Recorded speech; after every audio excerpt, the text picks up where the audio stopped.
Hello guys, आप सभी का आपके अपने यूट्यूब चैनल प्रवास फाउंडेशन क्लासेस में स्वागत है। तो आई होप आप लोग अच्छे होंगे। गाइस, अगर आपको हमारा ये वीडियोस पसंद आए तो लाइक कीजिएगा, सब्सक्राइब कीजिएगा और अपने दोस्तों में इसे ज़्यादा से ज़्यादा शेयर कीजिएगा और बेल आइकॉन को प्रेस कीजिएगा ताकि आपको लेटेस्ट वीडियोस का अपडेट आपको मिलता रहे। तो गाइस, शुरू करते हैं। आज का पहला वर्ड है गाइस लिव्ड। लिव्ड मीन्स होता है रहता था। दूसरा वर्ड है आज का हैड। हैड मीन्स होता है पास थी, रखता था। तीसरा वर्ड है लेड। LAID lead. लेड माने होता है देती थी। देती थी मीन्स अंडे देती थी, जैसे मुर्गी अंडे देती है। सोल्ड मीन्स बेचता था। और आज का पांचवा वर्ड है गेट। गेट मीन्स होता है प्राप्त करना। और आज का छठा वर्ड है ट्रबल। ट्रबल मीन्स होता है परेशानी। और सातवां वर्ड है आज का ग्रीडीनेस। ग्रीडीनेस मीन्स होता है लालच। और आज का आठवां वर्ड है purity. PURITY purity. Purity means होता है पवित्रता। और आज का 9th वर्ड है बैंड। बैंड मीन्स होता है प्रतिबंधित। और आज का 10वां वर्ड है सिंबल। सिंबल मीन्स होता है प्रतीक या चिन्ह। तो गाइज, हमें ये जितने भी वर्ड हैं उसे एग्जाम्पल के थ्रू समझते हैं।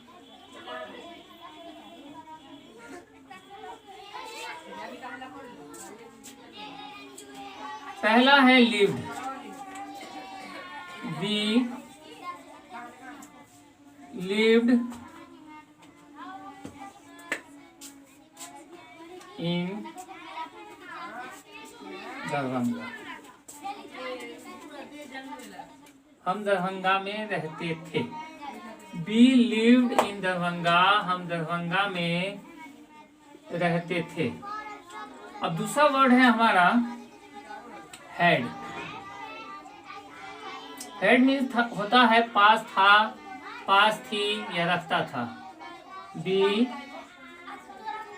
Had a bicycle.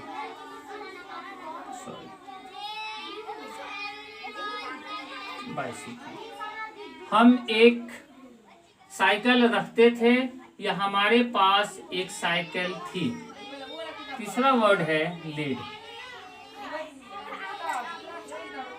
The hen laid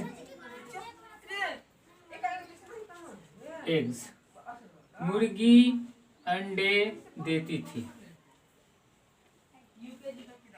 B sold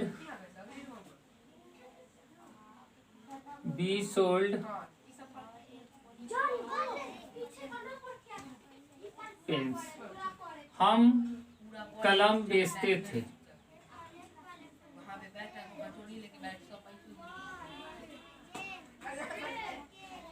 I get it with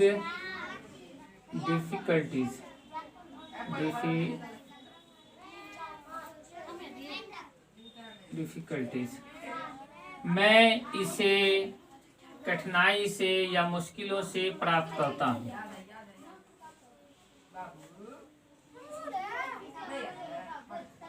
I had trouble। मुझे परेशानी थी।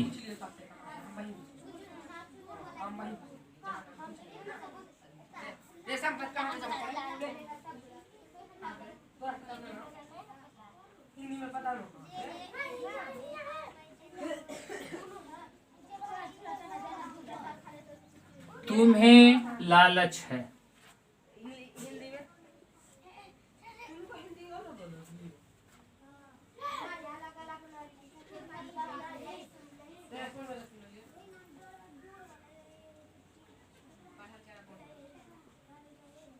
पवित्रता है।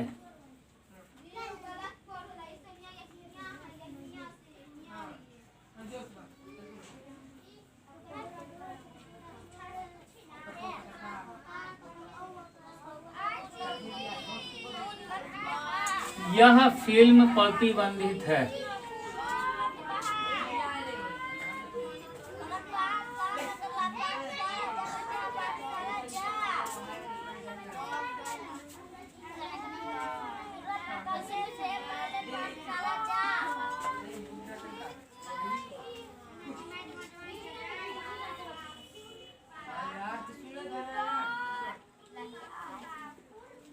यह पवित्रता का प्रतीक है।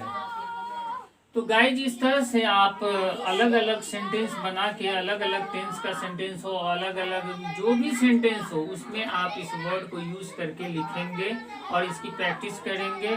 तो आई होप आपको ये जितने भी वर्ड मीनिंग है विद हिंदी हमेशा के लिए आपके माइंड में सेटअप कर जाएगा। तो एग्जाम्पल था पहला, वी लिव्ड इन दरभंगा, हम दरभंगा में रहते थे। वी हैड अ बाइसिकल, हमारे पास एक साइकिल थी या हम एक साइकिल रखते थे। द हेन लेड एग्स, मुर्गियाँ अंडे देती थी। वी सोल्ड पेन्स, हम कलम बेचते थे। I get it with difficulties, मैं इसे प्राप्त करता हूँ कठिनाई से। आई हैड ट्रबल, मुझे परेशानी थी। यू हैव ग्रीडीनेस, तुम्हें लालच है। देयर स्पिरिटी, पवित्रता है। दिस मूवी इज बैंड, यह फिल्म प्रतिबंधित है। This is the symbol of nationality, यह राष्ट्रीयता का प्रतीक है। तो गाइज अब हम पास्ट परफेक्ट कंटिन्यूअस टेंस शुरू करते हैं। तो पास्ट परफेक्ट कंटिन्यूअस। तो गाइस क्या होता है कि किसी भी सेंटेंस को कैसे हम समझेंगे कि यह किस टेंस में है, तो उसको समझने के लिए गाइस एक पहचान होती है कि हम इसे इस तरह से पहचानेंगे। तो गाइस आप ध्यान से सुने कि कोई भी वाक्य हो, हिंदी का वाक्य हो, उर्दू का वाक्य हो, कहानी का वाक्य हो, स्टोरी का वाक्य हो, किसी भी टाइप्स का वाक्य हो, तो हम उसे आसानी से समझ जाएंगे कि हमारा यह वाक्य पास्ट इंडेफिनिट टेंस में है, पास्ट परफेक्ट टेंस में है, यानी किस टेंस में है। तो गाइस सबसे पहले हम पहचान समझें। तो पहचान है कि जिस वाक्य के अंत में, जिस वाक्य के अंत में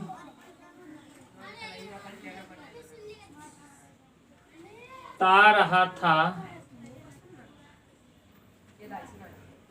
या रहा था लेकिन समय के साथ आई मीन कि जिस वाक्य के अंत में ता रहा था, ते रहे थे, ती रही थी लगा हो, नहीं, अगर समय लगा होगा, अगर समय नहीं लगा होगा तो ता रहा था, ते रहे थे, ती रही थी होगा। लेकिन अगर समय दिया होगा तो सिर्फ रहा था, रहे थे, रही थी लगा होगा। तो गाइस ये समझ में आ गया होगा आपको। अब जब हम वाक्य को समझ जाएंगे कि हमारा ये वाक्य पास्ट परफेक्ट कंटिन्यूअस टेंस का है, तो हमें एक स्ट्रक्चर की आवश्यकता होगी। तो स्ट्रक्चर इसका होगा, सबसे पहले हम सब्जेक्ट देंगे, उसके बाद हेड देंगे, उसके बाद बीन देंगे, उसके बाद वर्ब का चौथा रूप, उसके बाद ऑब्जेक्ट, उसके बाद अगर टाइम है तो सिंस या फॉर लगाएंगे,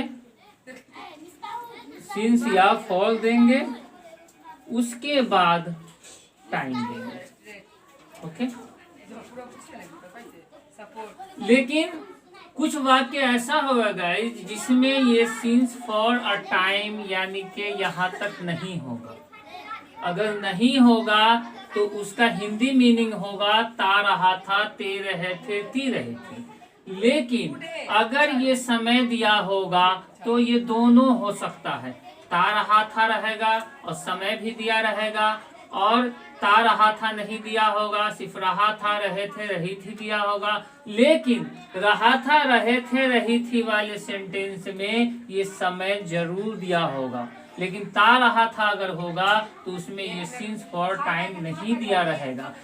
I mean दोनों कंडीशन में हमारा स्ट्रक्चर यही होगा, सब्जेक्ट, हैड बीन, वर्ब का चौथा रूप, ऑब्जेक्ट।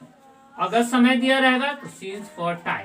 तो अब गाइज आपको ये माइंड में एक प्रश्न उठता होगा कि सिंस कहाँ लगाएंगे और फॉर कहाँ लगाएंगे। तो गाइज इसे ध्यान से सुने कि सिंस कहाँ लगेगा और फॉर कहाँ लगेगा। पक्का समय दिया होगा तो सिंस लगाएंगे, और कच्चा समय दिया होगा तो फॉर लगाएंगे। लेकिन फिर आप हमसे एक प्रश्न कर सकते हैं कि इतना तो समझ में आ गया सर कि पक्का समय में हम सिंस लगाएंगे और कच्चा समय में हम फॉर लगाएंगे, बट हम यही नहीं जानते हैं कि कच्चा समय क्या होता है, पक्का समय होता है, तो हम सिंस फॉर कैसे लगाएंगे। तो गाइस इसे भी आप ध्यान से सुनिए। पक्का समय जैसे 2 बजे से 3 बजे से 4 बजे से 5 बजे, ये पक्का समय गाइस। लेकिन 2 घंटा से 3 घंटा से 4 घंटा से ये कच्चा समय है। ठीक इसी तरीके से सुबह से, शाम से, दोपहर से ये पक्का समय है। 2 दिनों से 4 दिनों से कच्चा समय है। सोमवार से, मंगल से, बुध से, बृहस्पति से ये हमारा पक्का समय है। 2 दिनों से 4 दिनों से ये कच्चा समय है। 1980 से 2021 से 2012 से ये पक्का समय है। 2 साल से 4 साल से ये कच्चा समय है। जनवरी से फरवरी से पक्का समय है। 2 महीना से 1 महीना से 3 महीना से ये कच्चा समय है। बचपन से पक्का समय है। तो गाइस आप समझ गए होंगे कि पक्का समय क्या होता है, कच्चा समय क्या होता है। तो अब आपको प्रॉब्लम नहीं आनी चाहिए। अगर पक्का समय होगा तो आप सिंस का यूज करेंगे, और कच्चा समय होगा तो आप फॉर का यूज करेंगे। अब इसे और अच्छे ढंग से हम एग्जाम्पल के थ्रू समझते हैं।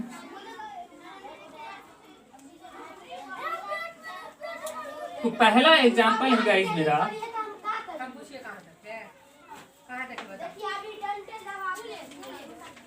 शी हैड बीन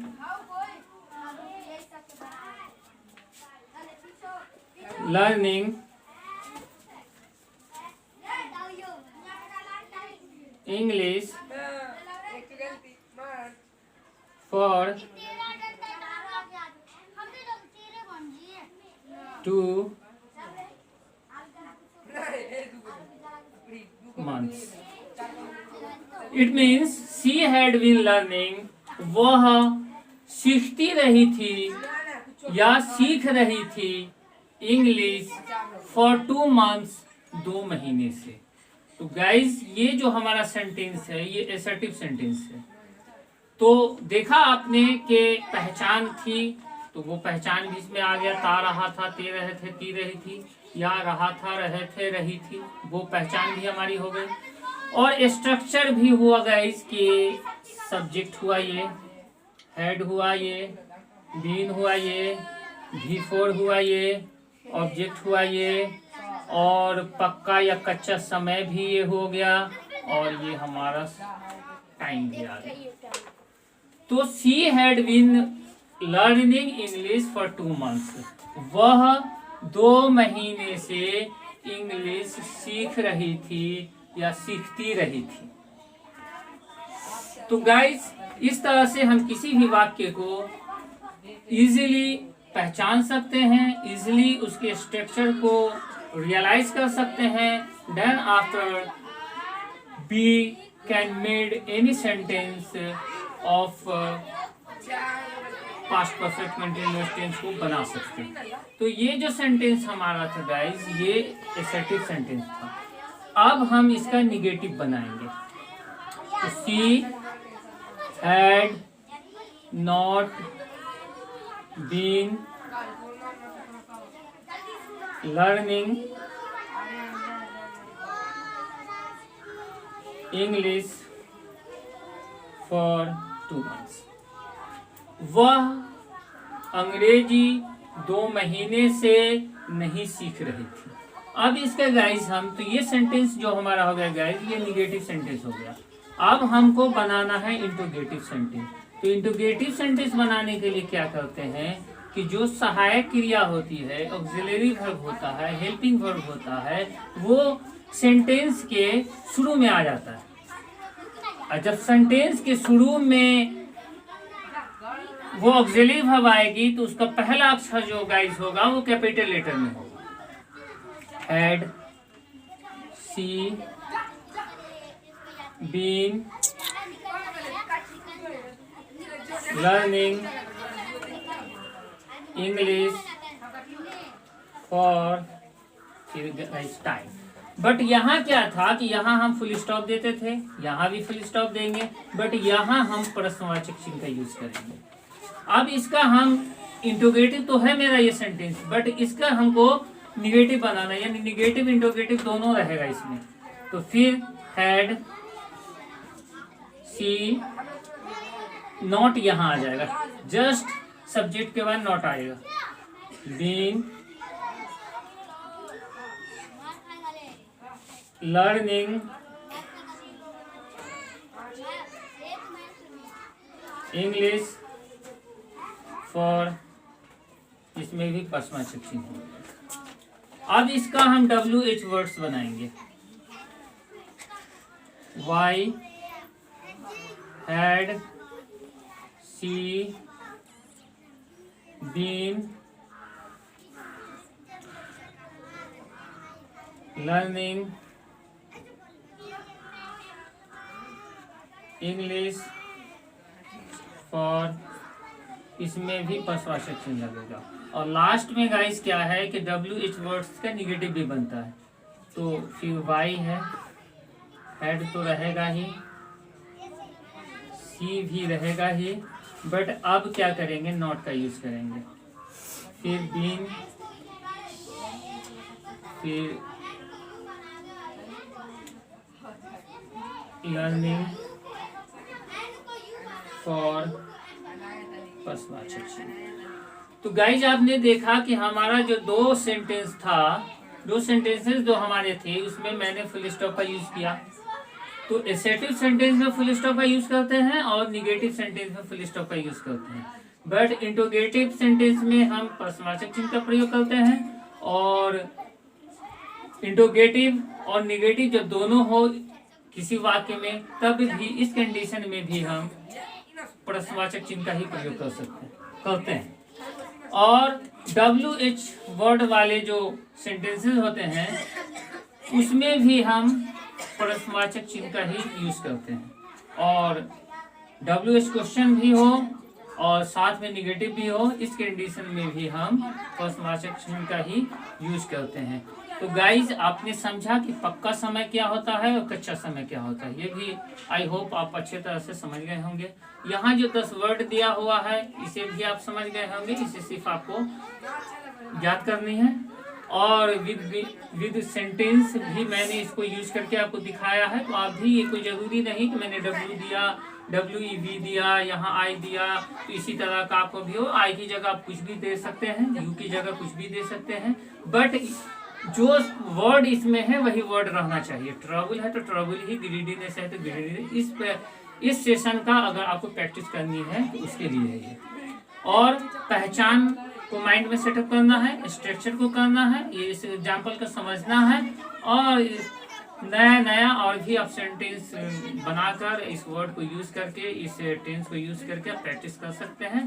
तो गाइज आई होप कि आप अच्छे से इंग्लिश सीखेंगे भी, लिखेंगे भी, बोलेंगे भी, और किसी भी इंग्लिश के बुक को इजीली आप पढ़ सकते हैं।